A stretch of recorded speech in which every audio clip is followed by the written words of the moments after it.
But let's go straight into the main event because I think that is worth. Thank you. That is worth the. I think we have a sound cue for a good way to bring this up. So give me a moment. I'll set you up for the sound cue, Scotty. We'll talk about the main event first. MJF versus Jay White for the AEW World Title. Very convoluted booking wise. We'll talk about it, but I think if we had to sum up the world title match in one word, Scotty, if there was a word that MJF used a lot too, what word would that be? Do you think? Mid. And is that too ham-fisted, folks? Leave a comment below. Tell me when I'm telling lies. MJF versus Jay White, 30 minutes. Cage match right now has a 3.73 out of 10 out of 197 votes. What did you think about this, I'll say, highly controversial main event? It is the most frustrating main event match I have watched in a very long time. I won't say ever because my brain doesn't work that way. I couldn't tell you if it's ever. I've been frustrated many times, but I've never been so frustrated with a story, a match, because I said to you early in the night, they're gonna kill Jay White. I know some people are saying they didn't kill him, blah blah blah. This was a result that it is going to be hard for him to come back from. Very hard for him. And I'm just sitting there stewing because I know he's not winning. Like, everyone knows he's not winning this match. And ultimately, the main problem with this match that had some good wrestling in it, admittedly, like, it had some exciting moments, is that they did things just to do things. Not because they were necessary, not because we had to, just because they can. There was no reason at all to make this match Adam Cole versus Jay White for half the night. No reason at all. But you know what? They did it because they could. There was a less than zero chance, I think, with Adam Cole coming out in his gear. And I would have sat there like, oh, he brought his gear. like we're at the point now of like the logic gaps in the storyline where it was like, I've been expecting this guy to bring his gear despite not wrestling or having a planned match during the show. Luckily that didn't happen, but continue. I tweeted this out.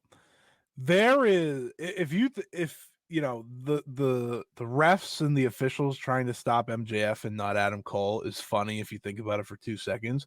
But if you think about it for any more than 2 seconds, you get really freaking annoyed with this entire match and the story. And that's pretty much what happened to me. When MJF came out, and I was just like, why are we doing this? Like, I get an injury angle, right? Because this is a thing you do, and like, with you're wrestling 2 matches, I get it. But they ruined it for me, like, instantly, because they went through all these hoops to get to exactly what we all expected them to, which was MJF versus Jay White. Like, I said when they did the injury angle, oh man, this is going to make me really upset when Jay White still loses this at the end. And then they made it worse. They wrestled for 30 minutes. Before we making it worse, can we talk about this injured angle? It's terrible. We already believed that Jay White was going to lose this match. Yeah. By adding an injury angle on top, it makes his loss look worse. So much worse. He's now a scrub that can't beat a crippled man in a basically at one point a 3-on-1 match. And here's what they tried to do in the match. We're just gonna get to the match. They tried to make it seem like, oh, you know, MJF did all these things, right? With you know, he used the ring and Adam Cole helped him. But it doesn't matter. They wrestled for 30 minutes. MJF kicked out of a title shot to the head. Yeah. He kicked out of all these different things. The only thing he didn't do is nuke the Blade Runner. I was shocked. I thought for sure we were going to kill that too. We were killing the rest of Jay White. Why not just kill the finish as well? It was so infuriating. And I'm watching this main event, and I'm like, imagine if they didn't do the injury angle and they just wrestled this main event. Like we were, like Jay White worked the leg the entire match instead of like have this. Oh my god, it would have probably been great, but I couldn't get past that because I was so angry at what they had already done, because I'm sitting there, I'm like, Jay White's gonna look like an idiot. Jay White's, and the more the match went on, the worse Jay White went. Jay White looked, and like MJF, it's easy to tell that this is his hands over every little bit of it because he defends it with every part of his being. He came out crying to the presser. Yeah, good for you, buddy. I came out crying when the match, was halfway through. So congratulations. I'm sure. I hope you're not. I hope you're not hurt. I really don't, because if he did hurt his hip, that sucks. But still, it's like we're overcomplicating the easiest storyline. If you hurt your hip, don't do a random ass high spot of a Shout out Myron Reed, by the way. Yeah, if you hurt your hip or whatever, then maybe next time don't do a random ass high spot that doesn't make sense in the flow of the match. No, not at all. How were you able to jump with that leg?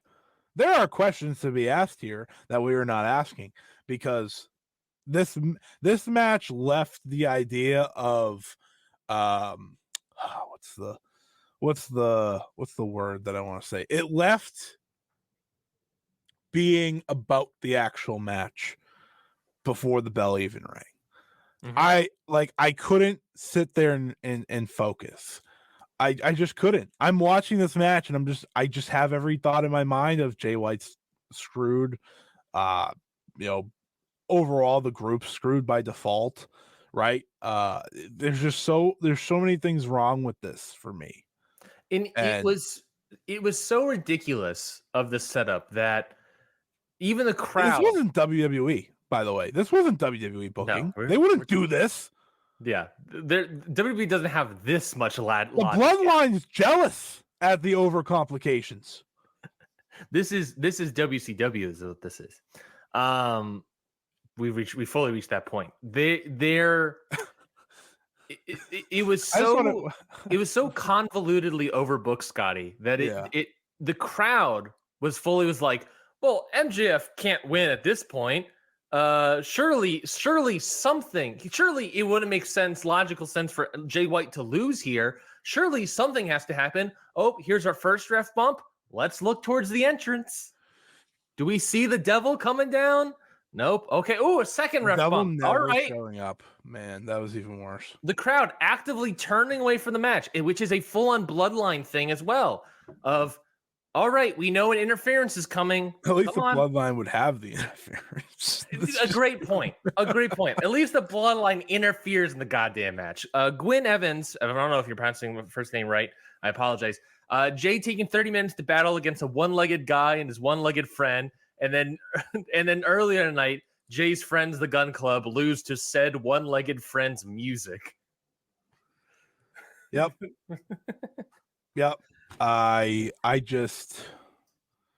It's so frustrating.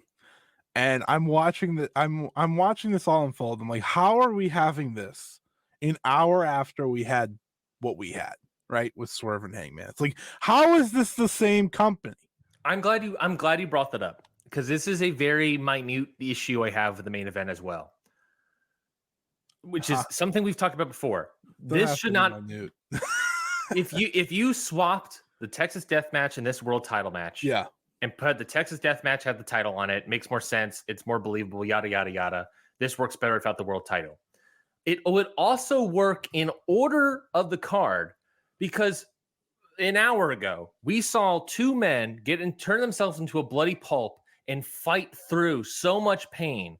And then you get this main event where it's MJF and the commentary is like, I don't know how MJF is going to fight through this knee pain. I was like, I just saw two men take themselves to the goddamn limit in a blood feud for the ages. One of the best, most brutal matches I've seen in AEW history. And now we're questioning if MJF's leg can make it through. If he can make it through, he's a scrub. Yeah. Because Adam Page over here and Swerve Strickland are able to make it through 30 minutes, almost 2 seconds off from the main event, 30 minutes of torture. JD Oliva, who has been on the show before, tweeted, "Oh, it's time for the main event," and I was like, "No, this is the second dark match after after the true main event, because it's just I'm so frustrated." We gotta shout out Dave about first. Dave had the tweet of the night. Oh yes, he did. Dave saying whatever they do for the main event is next. Great, yes. a great tweet, right, Dave? I wish they wrestled straight up so badly, because if they wrestled straight up and they did a lot of these things, I think a lot of people would be walking away saying, "Wow, what a great main event!" Blah blah blah blah blah. But instead, or maybe not even great main event, but not actively. Some people would have said a great main event. I can agree with that. I can agree. Like it would have been, it would not have been bombed. That's fair. That's fair. It probably would have, on Cage Match got like 7 point something, and we would all been fine, and we would all went home and got over it. Yeah. Instead, it's slightly disappointing, maybe, but yeah, otherwise good. Sure, slightly disappointing, because I think, like I tweeted this on during the match. I said 6 months ago, if you told me we were getting MJF versus Jay White in the main event of pay-per-view for a world title, I would have told you that could have been like one of the best matches of the year. And instead, we were doing all this bullshit. This guy wrestled Bryan Danielson in a 60-minute Iron Man match. What, last year? This year. I apologize. At Revolution. That was Revolution this year. You're 100% right. You wrestled.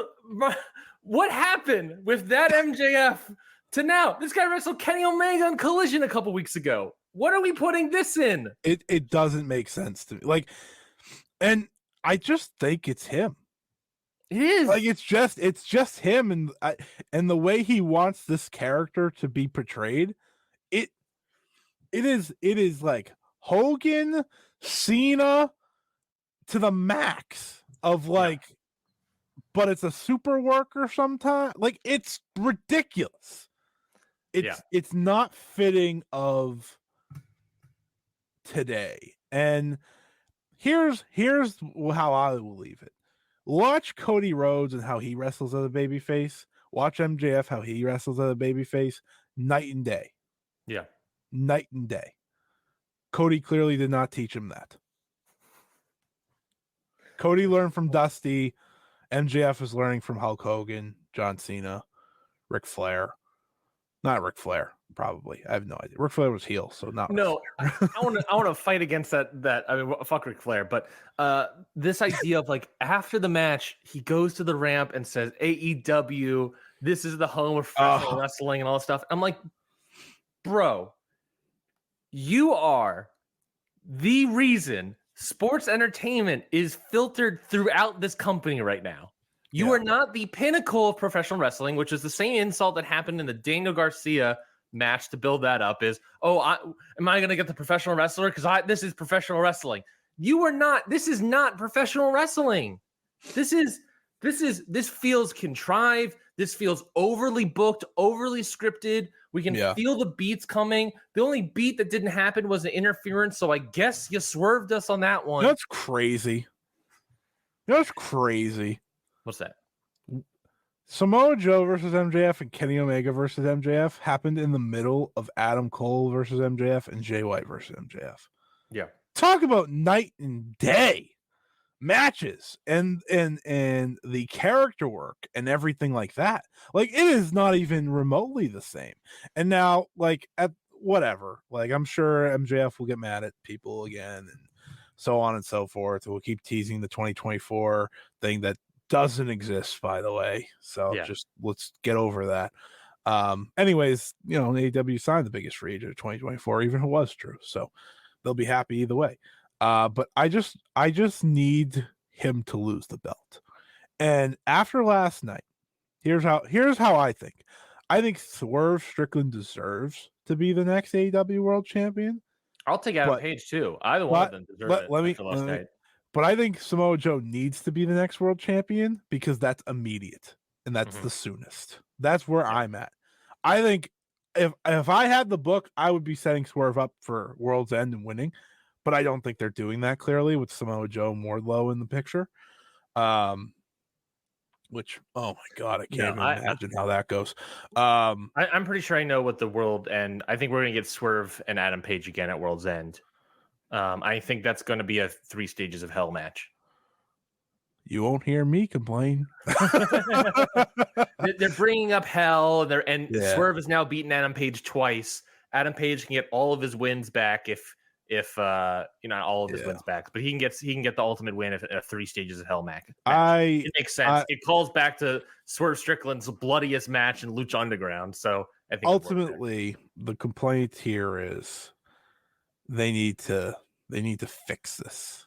They need to not give their world champion the entire book. Yeah, there was a rumor going around that of that meeting, right? The meeting that happened post Dynamite a couple weeks ago. That doesn't seem like it changed anything, by the way. Where apparently one of the things said in the said meeting was something along the lines of MJF can't put over other people because he's not over. Yeah. Which is a great point. He's not over.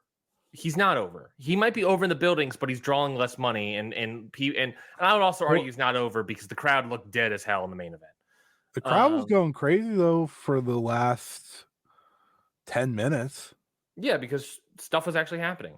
And he is the top merch seller, which we just used as multiple factors in the Hall of Fame conversation. Well, you know my thoughts on merch selling is this is not a t-shirt company, so I don't give a shit about merch. It is a t-shirt company. That's how they open.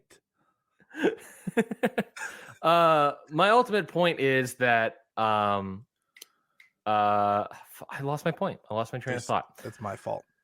It's all right, Scotty. It's just it's that he's not over enough to give a rub to anybody else because he needs to be more over. And it's like, well, then I think the honest thought there is, okay, then we should take the title off of MJF because he needs to get more over to get the title and give more rubs again. Yeah. Instead, the thought was, so what we need to do is have you beat more stars to become more over. And it's like, I can see that logic, but as it's been proven, it's not working. It isn't working in Roman Reigns' case in WWE. He's actively hurting people. MJF isn't getting anybody over. I will argue though, when Roman Reigns loses, it will do a lot. That is true, but that is when he ultimately loses the title. Winning in defeat,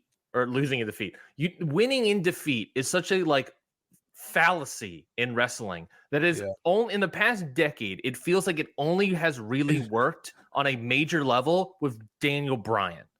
Other than that, Swerve and Hangman do that, and that's fair, but that's not for a world title, and that's for a blood feud and all this stuff. We've seen Chris Jericho, Action Andretti. Action Andretti looked great in defeat. He won a contract in defeat. All this nonsense. He won that match. Whatever. You get my point. Don't look at the details. Don't read the details. But the idea of if you're in a long-term sense, it doesn't work. Maybe you could do it on a short term or a guy looks good in defeat, but ultimately it doesn't. It just gives them a little bit of a rub, not a full rub or anything like that. MJF beating everybody is just going to make everyone else go bad when he's not over, especially winning in defeat. It doesn't mean anything because MJF doesn't mean anything. He's not over. Gwyn Evans, he's not over as a face because he sucks as a face. He's trying to be everything for everybody. He's high spot Myron Reed. He's 95 Hulk Hogan. He's freaking Super Cena. He's everything for everybody, and that's what he wants to be. But because he wants to be everything, just like this sheer amount of low blows that happened last night, if you're trying to do everything, if it happens all the time, then none of it matters. None of it matters. You're not anything. You can't be world champion. You can't put people over. And by beating everyone, you're just going to make everyone else look, in Jay White's case, look like a freaking moron. And you're going to hurt your company even more. When is he going to lose this title? Right now, it looks like, I don't know, All In next year against Ospreay. That's all I got.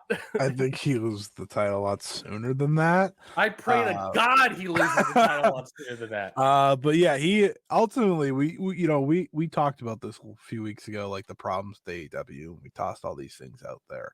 Ultimately, after watching last night, while I had problems with other things, a few other things, the big picture for a lot of people is just this. It is MJF in the World Championship, because at the end of the day, a company is as strong as their world champion. Yeah, and people enjoyed it. People liked the main event. Some people did, and you know what? That's like I said.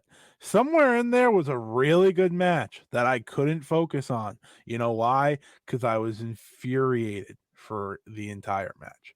I don't think like this was like a dud or anything, like the match itself. If like I look at it in that way, Cage match says 3.73. That's essentially a 1.5 out of 5 stars. Yeah, it wasn't like that bad. The story was right. Yeah, like that. You know, like the match itself was. I thought we were here. We want more stories in AEW. I thought this is what people wanted. I got my story 2 matches prior. Also, losing in defeat or winning in defeat. I watched Will Ospreay versus Shota Umino. I know what that looks like. Just happened. Shooter comes out of it looking better. Like it's just so simple. But he comes out of it looking better because fucking Will Ospreay is the best wrestler and one of the most over people in that company. Not MJF. You know, pay a little respect to Shota's performance, please. Also true, but you get my point. The performance also matter. To get someone over in defeat is a factor of both sides need to work together. Kenny Omega's great at it. Truthfully, this entire match felt like it was MJF working with MJF, and Jay White was just, hey, we need to do this. This guy had one of the best matches in the Tokyo Dome this year. I haven't rated my matches on Full Gear yet, but this guy, I gave the only 5-star match in my year this year so far, and I know that's going to upset people. In the Tokyo Dome, I know, psychotic. Yeah. I got to look back in the match and readjust probably. But right now it stands. The only 5-star match I given out was Jay White, and here he is, put it in a dog shit performance that felt like he could have been any mother trucker out there instead of Jay White. His performance didn't matter. He made everything more believable. Things that he was doing more believable. Good. He's very good at it. But the crowd doesn't care. They're waiting for ref bumps to see the devil show up. And then they don't even get that payoff. So what the hell are we doing? No, they don't. We can move on.